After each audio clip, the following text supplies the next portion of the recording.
Well, Len, thank you for coming to the podcast, to the Kevin Polky, The Journey. And it's been a while since we've seen each other. And you were out at our event that we had at the beginning of September, the Shadow of Silence, the Artist Out of Ashes. And then you also helped us out with a ripple effect. Correct. But before we jump into any of your story and things, so tell me a little bit about, I try to ask the same question whenever I meet with somebody. So outside of doing all the things that we're going to get into and that you do, but what do you do for fun? What do you do when you have some downtime? What do you do to kind of get reset? Well, that's a good question. I would say that the work that I do, the career that I chose is fun for me. I've had careers in the past that felt more of a job. Sure. So what I do now with the art and the tattooing and things of this nature, where I'm giving back, is fun. But the gym is my thing. Okay. So if I'm in the gym, and that's fun for me on the side. So lifting weights. When you say gym, like what do you mean? What type of things do you do there? This bodybuilding. Okay. Yeah, Okay. All right. That's fun for me. It's, it's my second home. Really? Okay. Yeah. So when did you get into the whole lifting bodybuilding thing? How long ago was that? I think it was a high school thing. So maybe freshman year when I was 15. Really? Okay. So before, excuse me, when the wrestling and the football team would have their doubles before school started, the gym was accessible. Yeah. So when I was 15 and the transition from 8th grade to freshman year, I'd go to the school and get in the gym and just be hitting the weights. So you got the bug then? Yeah, I got the bug then. Okay. I looked at my size in the mirror amongst the linemen, and I said that's what I wanted to be. Okay, great. Now, did you play sports in high school? I did. Okay. I did. All right. Did soccer. And tennis, and always dreamed of the footballs and the hockeys. Okay. I just felt I didn't have the size for it. And, okay. Yeah. Okay. All right. Okay. So, now, what high school did you go to? Where did you graduate from? Wheaton, Warrenville South. Oh, okay. Yeah. So that's just north of Naperville, and right there, the cusp of Wheaton and Warrenville. Okay. Yes. Yeah. So they have some. At least when I was coaching, they had some pretty intense football programs and wrestling programs and basketball programs. So pretty intense sporting programs. So a lot of pros came out of. A lot of the Wheaton schools, a lot of the Naperville schools produced a lot of pro athletes. Sure. Some of those guys are big. They're college ready right away. Yeah. Interesting. Yeah. So because part of my backstory is bodybuilding. So I didn't know that you were that into that. So all right. Well, good deal. Yeah. Now, do you continue to lift now? How often do you lift now? How often do you train now?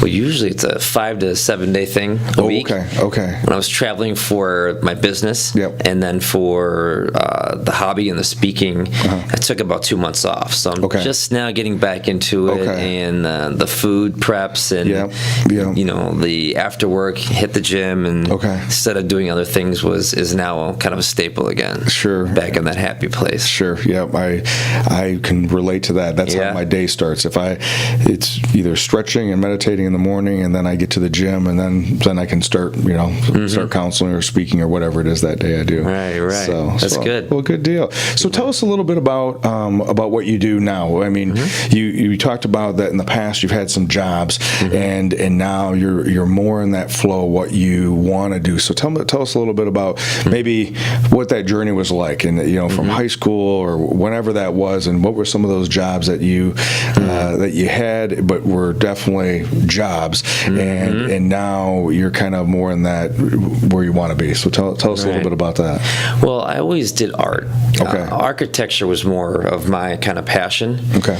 And I realized going through definitely sophomore through senior year that math wasn't necessarily my thing. Okay. So the U of I architecture program just wasn't going to work out. Sure. Okay. So a buddy of mine who I grew up with, we went to a design school in Florida. Okay. And the program I actually went through and graduated from was more of an interior architecture, interior design. Okay. So that was something that I liked, but I wasn't as passionate about as the full structural, design of the exterior and some of those bigger interior facets. It was more, it's some to do with that, but more of the interior fittings and designs and layout of restaurants, office, and club spaces. Okay. So I went ahead and just wanted to keep along that path and graduate and say that it was something that I did and I could have a degree under my belt should I ever need something. Sure, yeah. And so from there,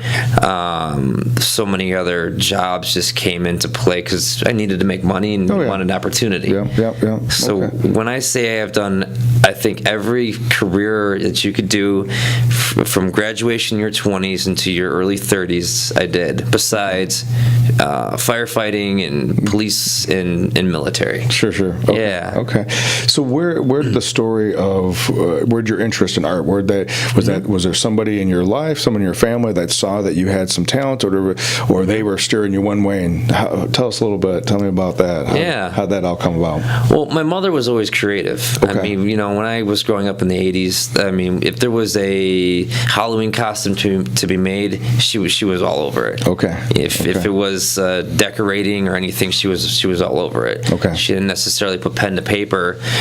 My father is in the print industry, so he would do some of the vectoring and lay out some of the graphics for the labels that he would then print and sell to his customers. Okay. So there was always kind of that creative background in the family.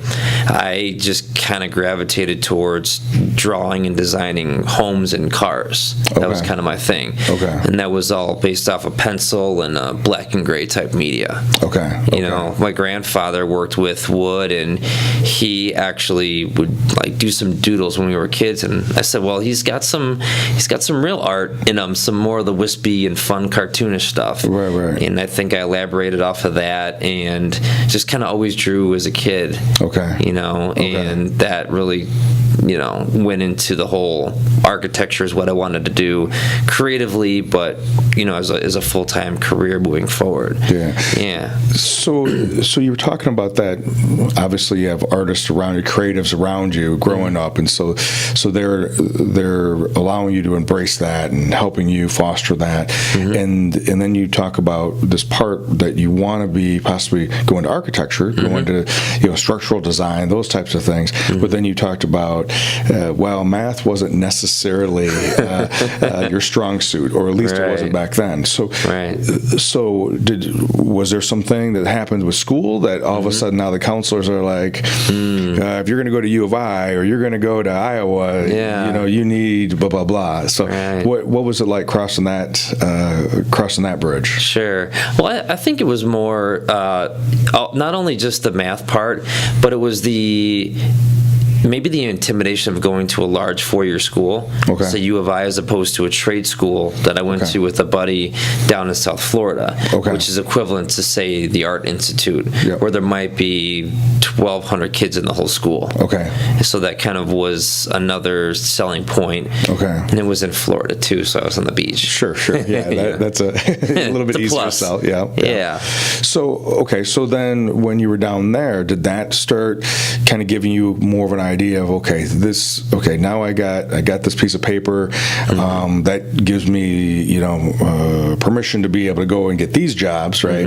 And did it allow you to continue to have that creative flow that you enjoyed as a kid? Just did it just to do it, right? Did that seem to still follow suit, or did it change a little bit? I would say it changed, but it really didn't suit the art style that I did as a kid. So in other words, it was more of a splice into something different. And I later found out that wasn't something I wanted to do long term. And I think that getting the degree and the experience was the focal point, rather than trying to harness what my education was and go out and get a career in that. I kind of felt that I wouldn't necessarily like that. So I think that kind of gave me the opportunity to explore some other things, see what other opportunities were out there at that point in my life, and eventually led me to doing what I'm doing today as a full-time hobby and career. So tell me a little bit about that. What do you do? What's Len do full-time today? Full-time? So full-time, I'm a tattoo artist. Okay. Full time, I am a pencil portrait artist. Okay. And with that, I have a foundation where I draw portraits of those who have taken their life.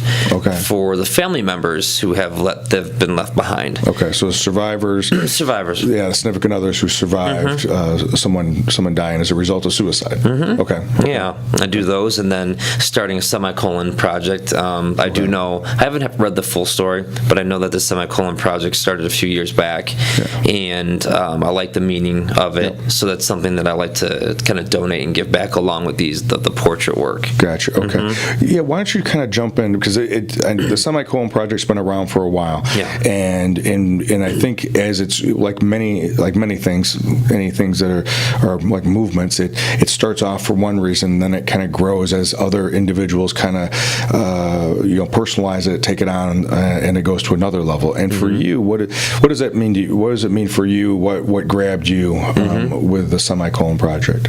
Well, it was actually when I was tattooing, and that's how I found out about it. Was somebody came in and said I wanted a semicolon. Okay. And at that point, many years back, it could be 5-7 years, I didn't even know what it meant. Right. So sometimes when you get in a conversation with somebody that's in your chair getting a tattoo, you ask maybe what it means, or they might open up as to what the tattoo means. Right. So I really kind of started to find out about the project and why each specific person got that, and it just kind of I gravitated towards that. Okay.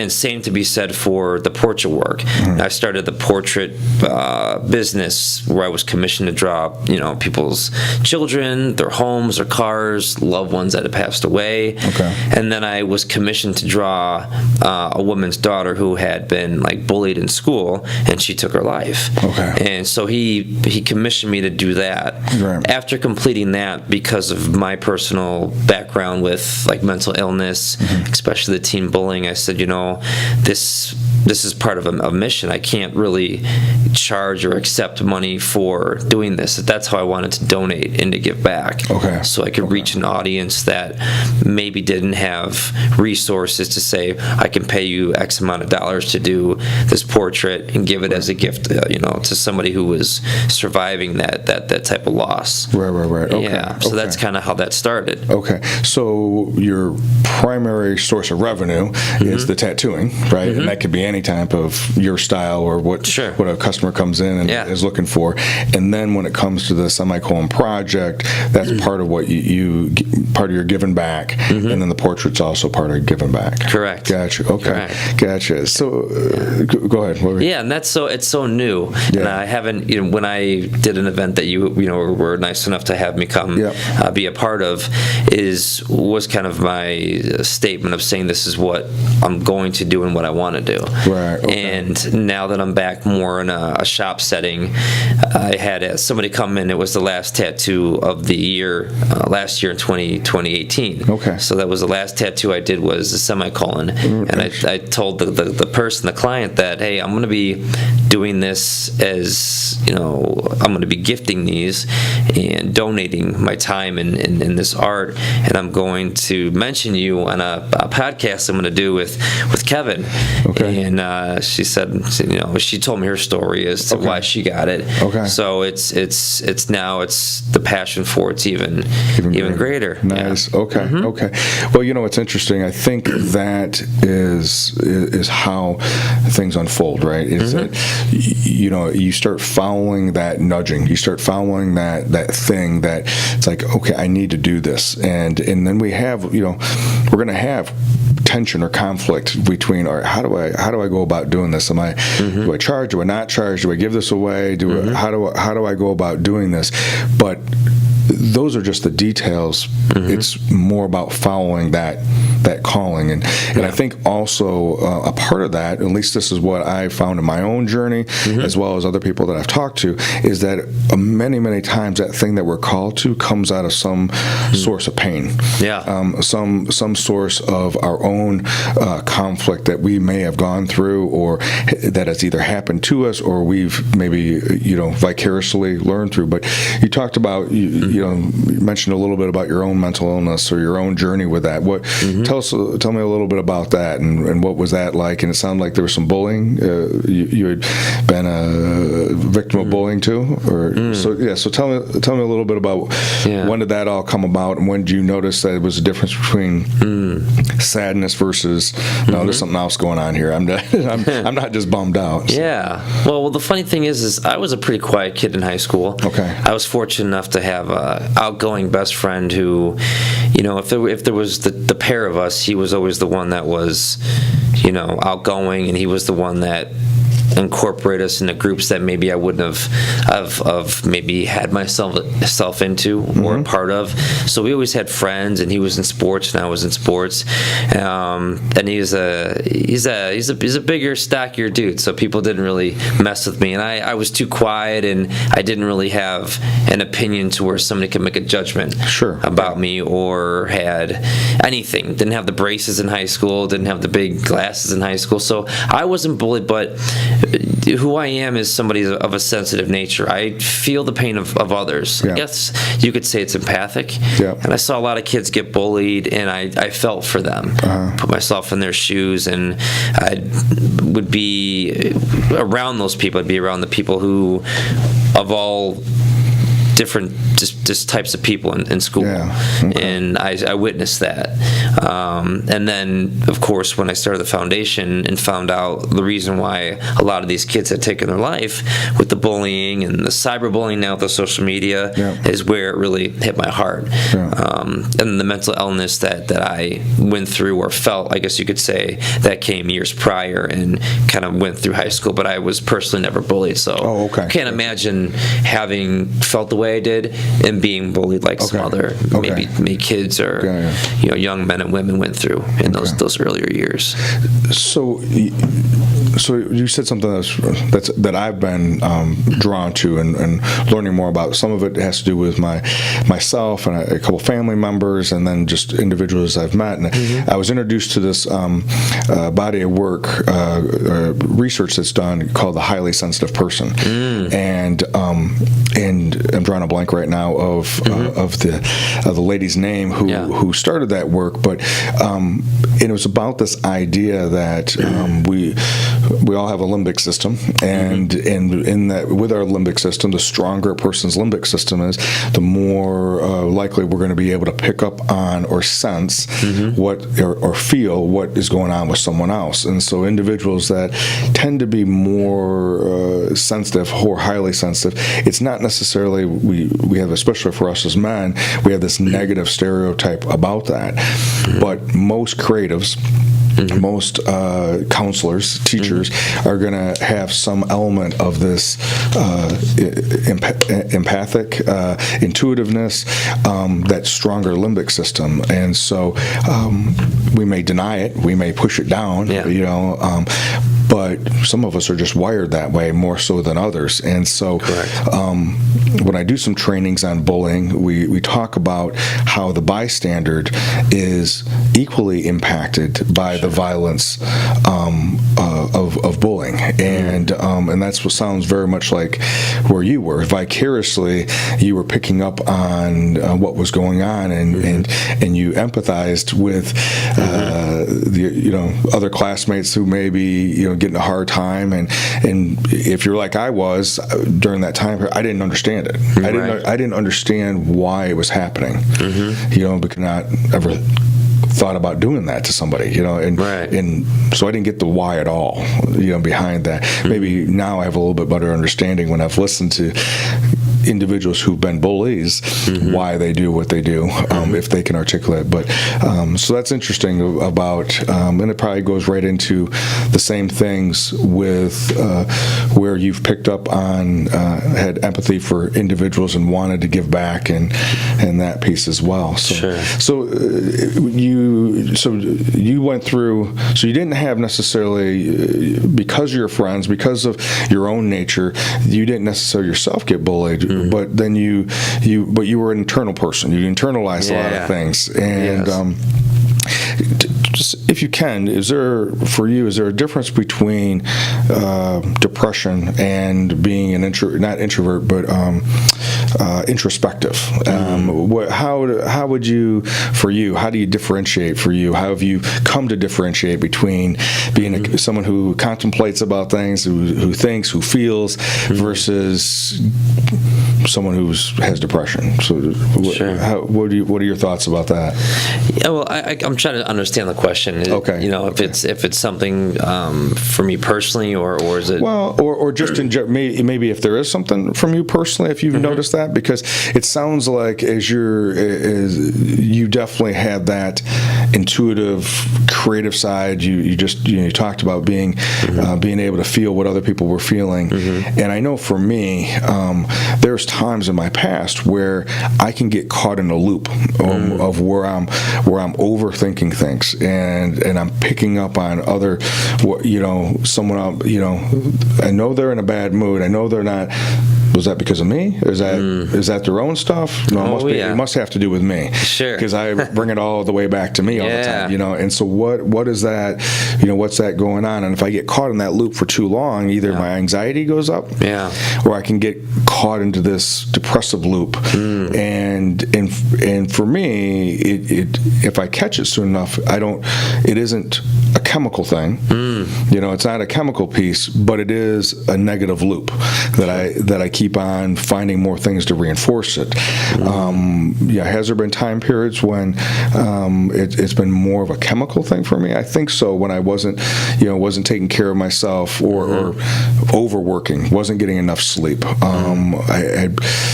Projects I was working on were too big and fall asleep fast, but then I'd wake up in the middle of the night and couldn't go back to sleep because my mind would start racing. Oh, wow.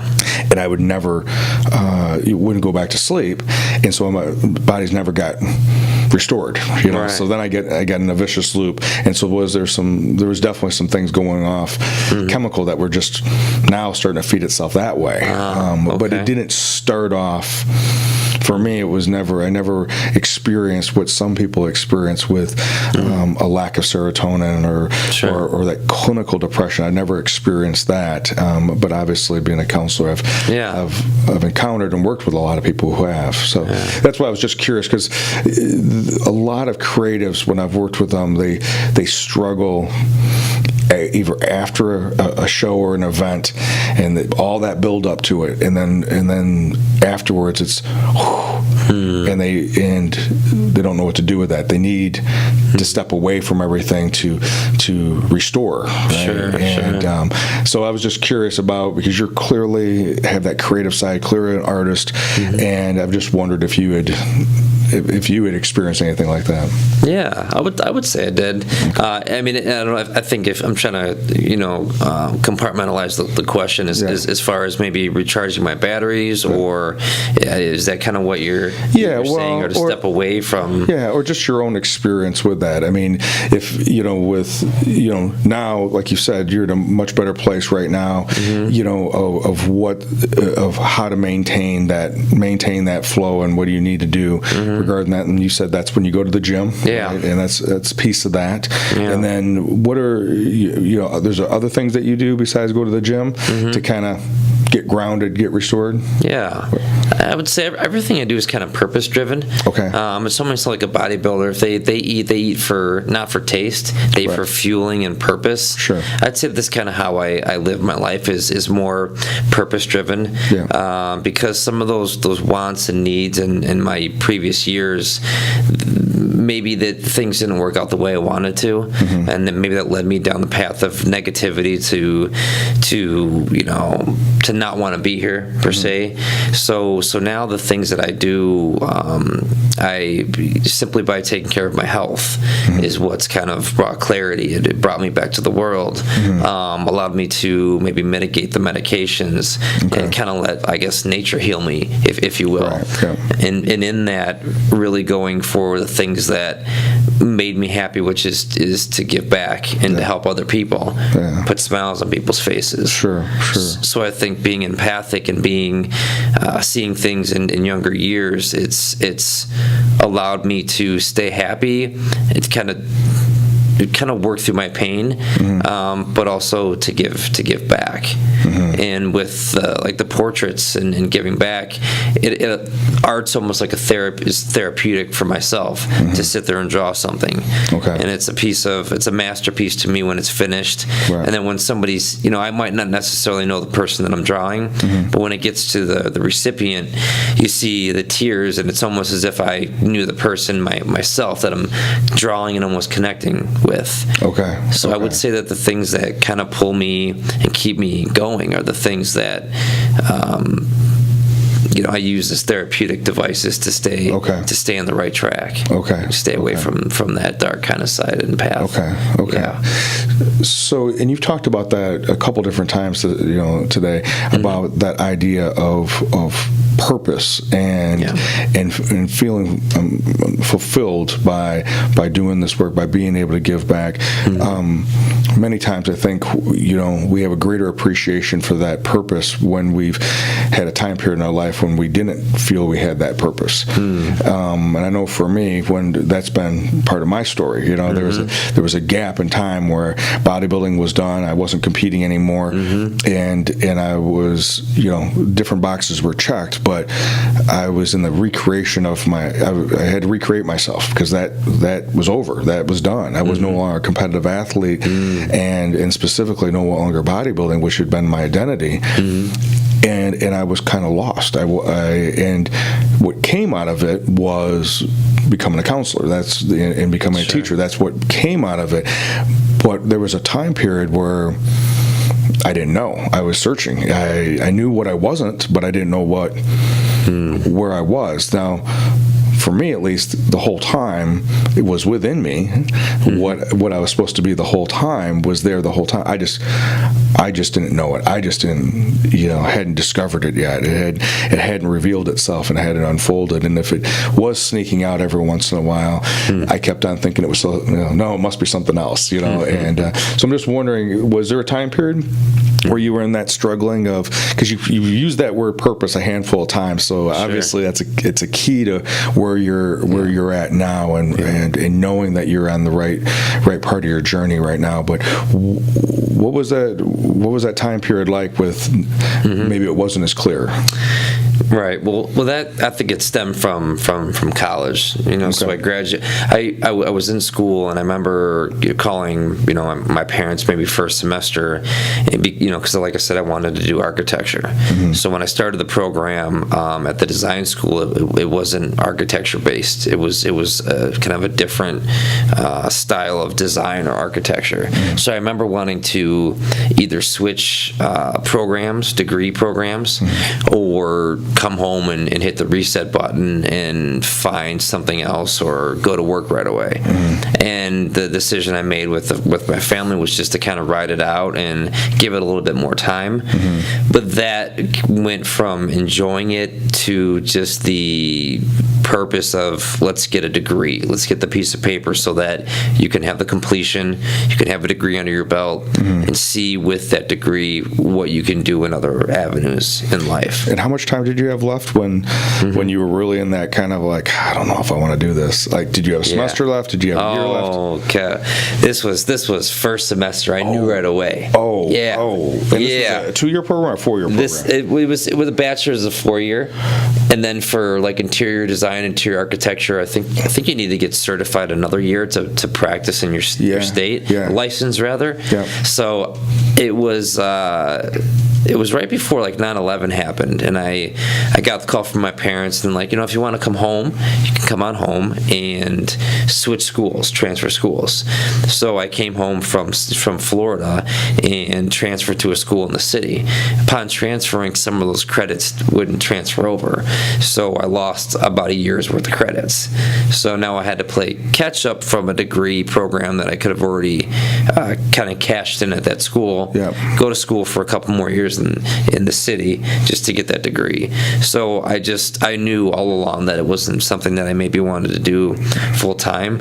And when I was at the point where I could graduate or continue, I was like, I'm done. It's time to go in the work field and get a career, make some money, and start my life. Okay. That's all I kind of knew, and that's what I did ultimately.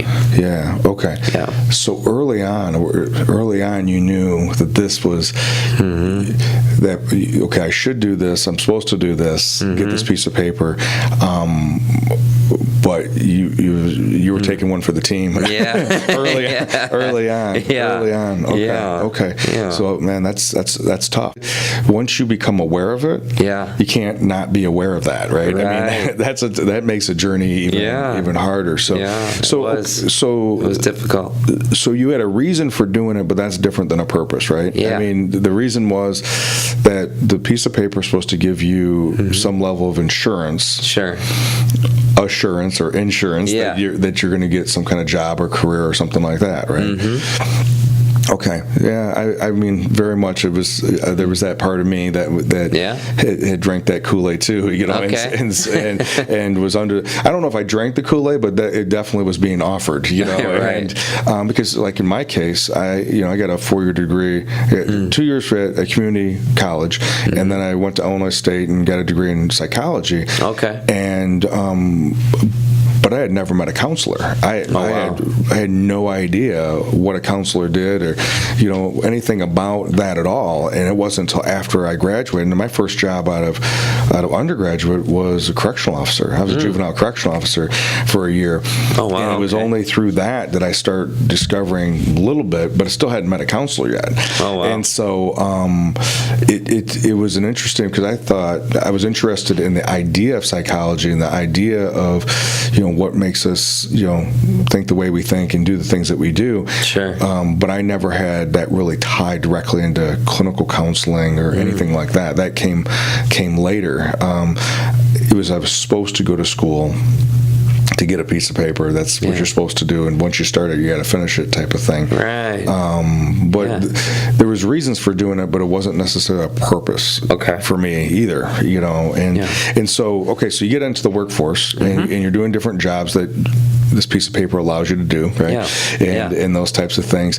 And what was that like? I mean, obviously, well, what was that like? What was that like? Yeah. What was that like, going through those elements? Because I think there's a lot of people that are listening to this that like the main purpose of why I want to have these conversations is so that so this is what Kevin did, and this is how he got through it. Okay, this is what Len did and got through it. It wasn't just this trajectory of everything was just at this this accelerated incline, right? And so there's going to be someone who's going to be struggling and asking these same questions, and maybe they don't have access to a counselor, maybe they don't have access to a friend who's been through it, or having those conversations, and I want to be able to have someone listen to what we're talking about and go, okay, so I'm not going crazy, this is what's going on. Maybe if that's what happened with him, maybe that's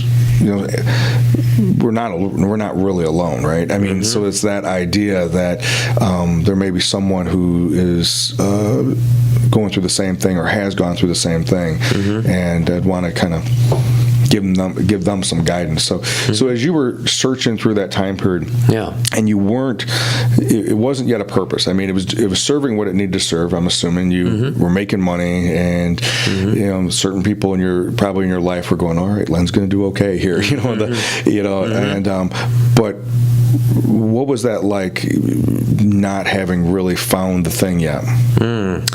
It was a purpose-driven mindset I had, but it was the wrong purpose. It wasn't the purpose, I guess, that led to what I'm doing now. Okay. And that was the mystery is why am I doing this? And I guess you could say it was for the money. I was searching this dream, this idea that I had. It was, I guess, for me, and to be quite forward, was, make $100,000 a year with your degree, or get a job that you did. You didn't have to necessarily like it, but it served a purpose. It could bring you, shelter for a spouse and 2 kids and a dog.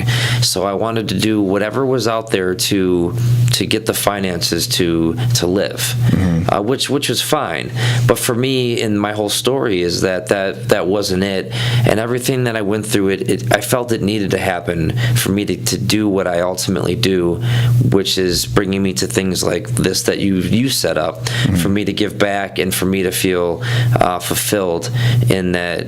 The purpose is serving a purpose for myself and for others, and what I have gone through allows me to now give back and to keep me, I don't want to say sane, but it keeps me going and keeps me happy and it drives me.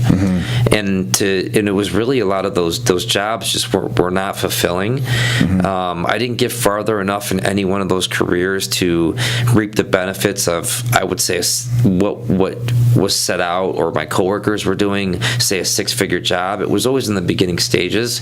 And when I say I've been through every type of sales and marketing and an office job and door-to-door sales thing, I did it all. And none of it felt right, but other things in my life didn't feel right too. So maybe it wasn't necessarily the career and the financial gain or lack thereof.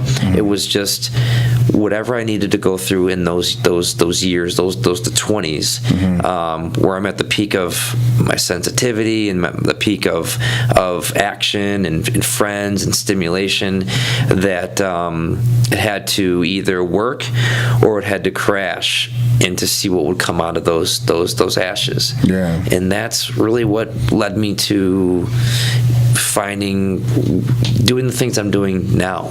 Okay. And there's specifics to that we can get into, at any time. Yeah. Tell me a little bit about that piece of it, because, go ahead. Just, tell me a little bit about as you said, those specifics. Okay. Go ahead. So I had the job I was doing at that time. I was doing real estate. So I was doing commercial real estate. Okay. And I was working for a gentleman who was a developer, just a one-man show. And he wanted, he wanted a rep, or he wanted a salesperson to go out and lease his properties for him. So I was kind of the face of his company. And what happened at that time was it was around 2006, and then the market kind of crashed. Real estate, the financial kind of market went south. But at that time we were actually doing well. We leased some of the properties that we had, and him and I, our work was kind of done. Okay. So we parted ways for a couple of reasons, but certainly not on a bad note. And that left me kind of, now I'm back renting a room out of a friend's house, and I really didn't know what I wanted to do with my life.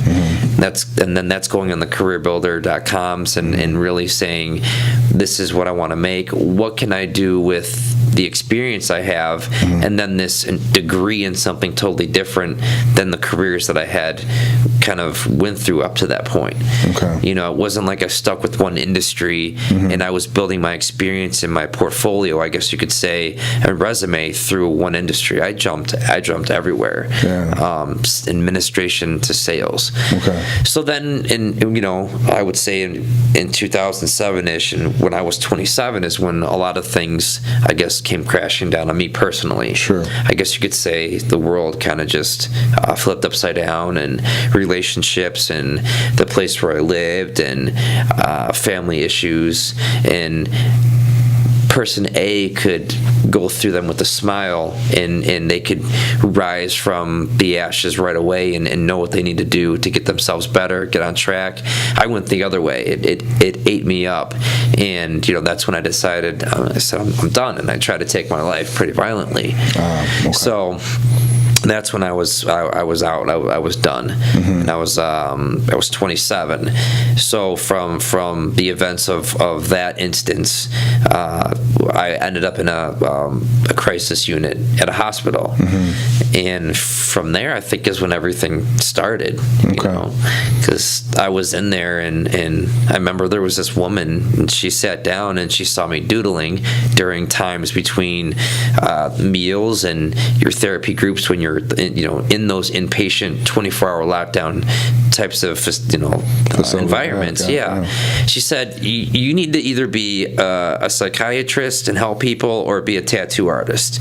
And I said, okay, I'll do both. Why not?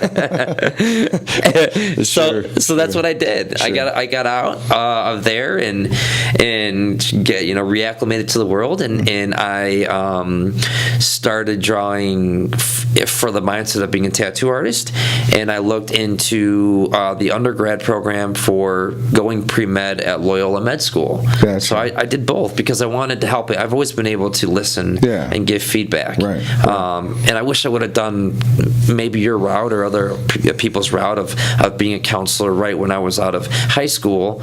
The woulda, coulda, shouldas would have been great. Yeah. So I was looking at starting med school at maybe 29 or 30. Yeah. And for me, I kind of needed to do other things like have finances and have opportunities that maybe could or hopefully would have been preferable to start earlier in my life. Sure. So now I'm 29. It's like, what do I do? Okay. And me getting through my mental struggles opened up doors I never knew were there. Life kind of just happened for me. Yeah. And my buddy, he was starting at a tattoo shop, and he had an opening for me they were looking for an apprentice. Okay. So I started over there. He said, look, you've been on medication for 2 years. I was literally a recluse.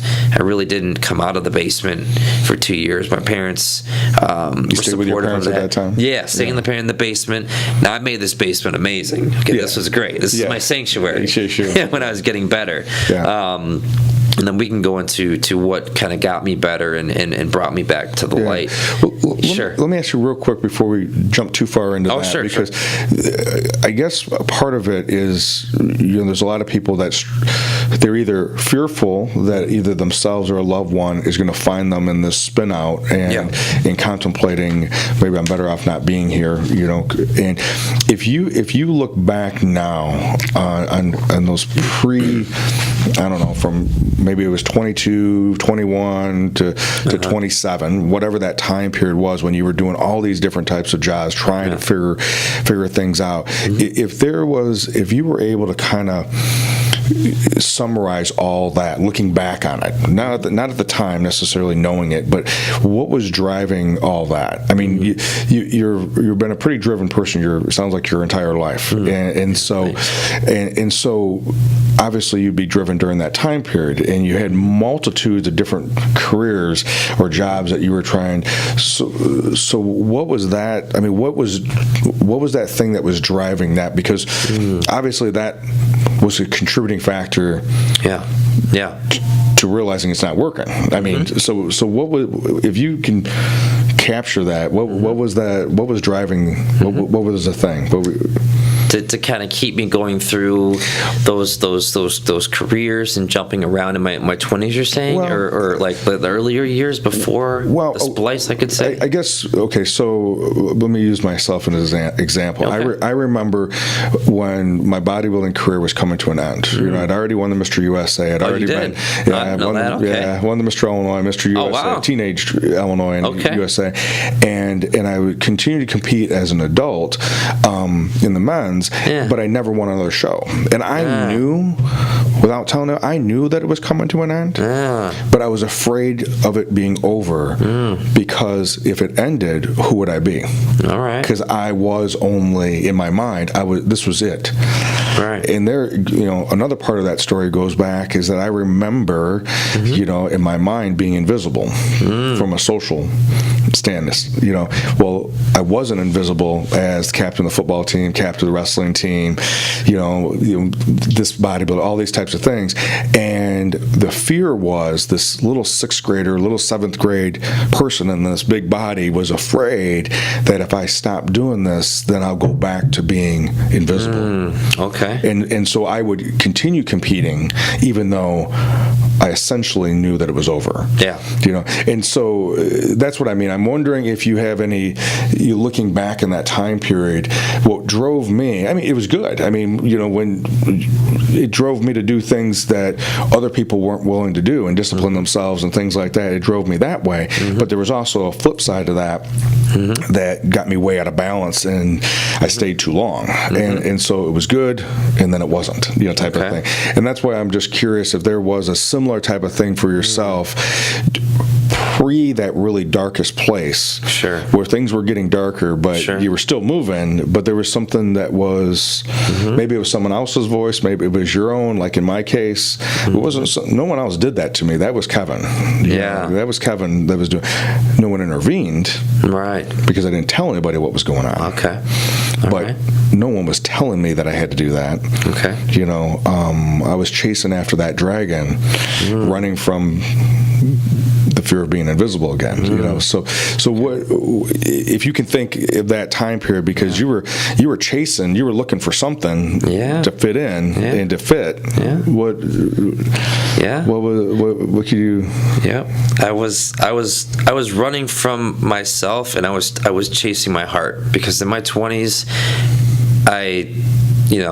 relationships and girls were love. I was looking for love, and some could say that it was my kryptonite, but I was looking for love, but I was looking for something in myself. I was either looking for validation, or that always seemed to be the thing that blocked me from having these careers. Now, would I be successful in some of these careers now, being maybe 10, 15 years in, say when I was a banker? Yes, but I remember starting off that banking career at a certain time, just worried about what my girlfriends were doing. And now that I look back at it, it had nothing to do with the girlfriends. It had something to do with me not knowing a purpose, or me not doing what I needed to do to find out who I am, to be what I am. So I didn't know that. You said you were a bodybuilder, and it was coming to an end, and maybe it coming to an end would bring you back to a place that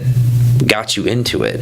See, so I didn't know. To take me back, I was maybe 14 years old, and I remember laying on the floor before school, and I said, "Hey, Mom, I don't feel right. Something's maybe different with the world or me." And she, said basically, you're fine. Just get up and keep moving. So there's two schools of thought. There was one that said, just keep going, and it's fine. And there's one that say, well, maybe we can go talk to somebody or a counselor. So I was kind of crying out in a way at a young age, but I didn't even know what it was. And maybe because of the time period, maybe it was the 90s and it wasn't as talked about. And I know many years prior it really wasn't talked about, and it was taboo. And maybe now it is, but at that time it was just to keep going and to keep moving. I come from a family of athletes, so it was almost like you find something inside yourself and keep going. So I think what I did was I just did what I was not told to do, but what was going on around me. Everybody seemed fine, and nobody seemed to there was no mental illness. We had never lost anybody to mental health or suicide in high school. Nobody, not at all. It was never like that. No struggles. So I kind of felt alone, and it really went untapped for all those years. And it wasn't until I was maybe in my earlier 20s where, again, I was going through something with career and with chasing my heart that I said, well, maybe I need to get on medication. So, I had an early run with trying some medication and say an SSRI for depression, okay? And that really didn't do much. I was happy that first couple days, serotonin's all up and you're good. Sure, yeah. I was like, great, but then that didn't fulfill me and it didn't solve any problems. Right. So I truly would say to you, Kevin, that everything that I went through and my struggles and how I needed to break down, it had to happen in a way. Yeah. I don't think I could be who I am if I didn't go through that struggle. And I would hope that nobody else would have to go through that.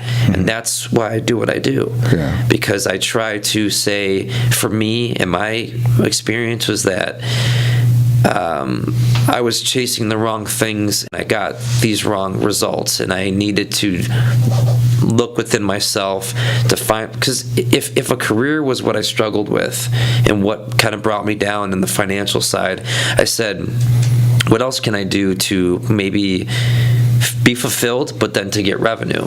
So now I do what I always did as a kid. I get paid to play. I did art when I was a kid. So now I kind of get paid to do what I want to do. And then these things, right now, 9 years into tattooing, into the portrait business / kind of foundation I started, now I'm starting to give back and speak about my personal story in a semi-selfish way, but it's to give back and to share, I guess. Well, I get, and we could get into this piece. I've obviously have quite a bit of tattoos, and as much as I enjoyed the end result of the tattoos, I enjoyed the conversations that I had with the guy who was doing the tattooing. And we had phenomenal conversations. I mean, when you're sitting in a chair for 6 hours, you talking about something. We're talking, and it was I enjoyed that part of it, and I can just imagine with him, his name is John, we became friends over that time period. We and not necessarily hanging out friends, but I mean, I've got to know him, he's gotten to know me, and it was he had a job to do, and he was getting paid to do that, but it was an experience. I think I've never asked him, but I imagine it was an experience for him. It's kind of like when I'm counseling with someone, it's what I would, or teaching, or doing a seminar, it's what I would do even if I didn't get paid. It's just how I get reimbursed for my time now. But I enjoy the experience. I look forward to that experience of meeting someone, talking to them, listening to their story, listening to their journey, kind of like what you're talking about right now. And I agree with you. I think that we do have to go through those things, and I think also that as much as I want people to be able to hear your story, my story, other people's stories about our journey, that maybe they can make some different choices. I also want them to know that when they find themselves in that darkness, that they're not the only one. Right. That just because they're in the darkness doesn't mean something needs to die, but it doesn't necessarily mean it doesn't need to be them. Right. Maybe it's an old mindset. Maybe it's this preconceived notion of whatever it was that was driving them to that place. Maybe that needs to die, but they themselves physically don't need to die. Right. So I think there needs to be a bottom or a death of something. But I think without knowing, people then translate into that I can't go on, meaning physically. So they get into that darkness, and then they don't think there's any way else, but that's the only option. And like you said, and similar to me, I had to go through those things. It was the only way that I was going to let go. It had to end the way it ended, or I would have continued hanging on until worse things would have happened, and so let's jump into this part now. So now, you go through all that stuff, right? And you got a degree, you got all these different things, right? And you don't need a degree to tattoo, right? No. I think the last thing you need is you do need to go through apprenticeship. You do need to be taught. You do need to have some expertise with that. But the reality is that you have those things, and obviously you have your own story, not only your own story of your own journey and listening to people, but you went that route trying to find fulfillment in your heart, and ended up coming full circle. And now your canvas is skin, as well as regular canvas. Obviously, when you're doing the portraits. So tell us if you can grab one story, and obviously not using anybody's names or anything, but one story that when they're sitting in the chair and you're working on them and you're connecting with them and they're connecting, what would be one of those stories that affirm you going, all right, God, all right, I know I'm in the right place. Yeah. So can you think of any story that just pops in your mind of what over the last 9 years of you working with somebody that, okay, this is why I'm supposed to be doing this? Yeah. Well, I would say in some way it's more the long-term clients, but there's even new people that'll, new clients, they'll see that either they're a walk into the shop. And we just get, a lot of it starts with, they tell me why they're getting a specific tattoo. And just through conversation, and it's never like on purpose. I never try to sneak it in, but it always comes out as to, what people ask me how I became a tattoo artist, and I tell them. I don't tell them this specific story of I was in the hospital and this and that, but it comes up. So I would say it's almost everybody in some way. I become a sounding board for them to listen to, and they listen to me as well. They almost become my therapist when I talk in a way, and I become, I give them point of views. So I would say it's probably everybody, and then maybe the long-term clients who know me and they see me through even the struggles I've been through in the past 9 years when things haven't been, roses and sunshine. Sure. Yeah. So, but there's been several people who tell me that they're getting a certain tattoo for a specific reason that kind of hits home, and I don't know if that answers your question, but it seems like each piece and each person, there's some type of story with it. It's interesting about the whole idea of tattooing, right? Obviously, it's become over the last 5-10 years, it's become popular and across everything from elderly people to younger people, and in that, and I know for me, when I first got my first tattoo was in the early 90s, and I always believed that I had to have meaning. It has to have a story. This isn't going away, so I better have a good story to go with it, right? And I've recognized over the years that isn't everyone else's story. They may not necessarily have to have a story. They just want it because whatever. What have you seen regarding maybe the stigma, or maybe that you haven't necessarily got a ton of stigma because of tattooing is different now than it used to be, but has there been stigma, I should ask, about being a tattoo artist, because there's a whole lot more of a story there than the stereotypical, this is the guy who dropped out of high school, couldn't do anything else, which I haven't met those tattoo artists, by the way. They all had other stories, but I tell you what, I wish I would have gotten a tattooing right out of high school. But I never would have known I was going to be a tattoo artist, and I don't want to say I appreciate it more now, but it came into my life at the right time. It might have been an opportunity, like all the opportunities that kind of just slipped through my fingers because of my mindset. I could have done the real estates or the banking now and found more love for it, or it might have just gelled like the tattooing did. But I think that when the stars aligned and I came into it at that time, it all kind of just worked together. And as far as stigma, like you said, over the past 5 to 10 years, especially a lot of clients I work with, they're people in your field and position, people in law enforcement, military, attorneys, people that you may never either because their tattoos aren't visual, or because it just you wouldn't think they would get tattooed. They do now start to get the pieces that they've maybe wanted in earlier years, or they're getting covered up, and so that kind of stigma's kind of breaking its way through. And I think from a couple different shops that I've gone to over the years, the shops are different now, and that is,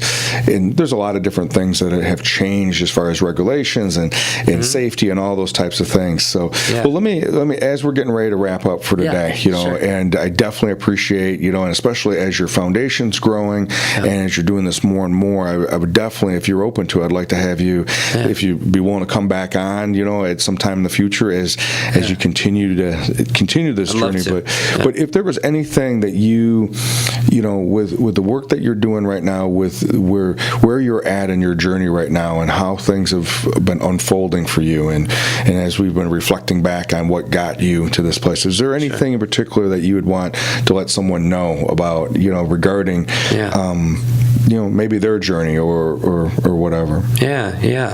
I would say, and I think I'm trying to answer your question and to how I interpret it, is just to. My grandma always told me this. She said, always do your art, because it's something you always do as a hobby when we're sitting around or Thanksgiving waiting for dessert or something. Just do your hobby. And I was like, nah, Grandma, I'm in school for this, or I need to do that. Follow what you like to do in the younger years, or find a hobby and see if you can make a career out of that. See if you can get, I guess, paid to play. And my journey, I think my message is that my journey fell into my lap because it was the last resort as to how I can get paid and live and not want to be in this position where I don't like what I do. And I always appreciate people that can go to work. If they have a 9-to-5, they get paid, but they don't like it. I think for me, I have to do something that I like and I'm passionate about. So, and I really hope that folks don't have to maybe go to the levels that I had to go to find what I like to do, but just go with your heart and what you feel is best, and what suits you and your family, or if it's you giving back to the world or expressing yourself, is to keep doing that. And it'll find you. I think like this kind of found me and fell into my lap, and it's worked. Well, it's interesting with your grandma's comment, right? And it's what it reminded me of is that it was almost like you awoke to it. Right? It was already there the whole time. You'd been doing it the whole time, but this had been beaten out of you. But I think there's that time period where we have to hit that kind of bottom. We don't have to. Many times that's part of the story. We hit that bottom, and maybe it doesn't have to be as dramatic as yours was or as dramatic as mine was. But there needs to be that element of a bottom where we look at going, you see the lies, and it isn't going to work for me, and then you start, what is that thing going to be, and following your heart. Joseph Campbell talks about following your bliss, and it's easier said than done, because not only do we have these other things that we're fighting off, but when you find that thing or that direction in which not only can I do and not have to stare at the little red hand that goes around the clock waiting for the time to end, or that thing that time stops, and I'm fulfilled and I'm giving back, and then we can also get compensated for it too. There's a sweet spot, right? That's bliss. There's that bliss, right? That's bliss. And then it may morph, right? It may change in different ways, because you have the tattooing, and then you also have the portrait stuff, and but it's all in the same direction. And I think that's key for me to remember. For people to keep that in mind is that what is that thing that calls you and doesn't go away, keeps calling you. So, Len, thank you very much for being here and coming out and spending some time. And I appreciate the opportunity to come out and speak with you. We're going to have a couple more people here that I'm going to reintroduce you to, and I know that it'll be another part of this segment where you'll get to show us what you do. Put some ink to skin. There you go. Let's do it. All right, Len. Thank Thanks you, again. Kevin. Appreciate it. Yep, Thank you so much.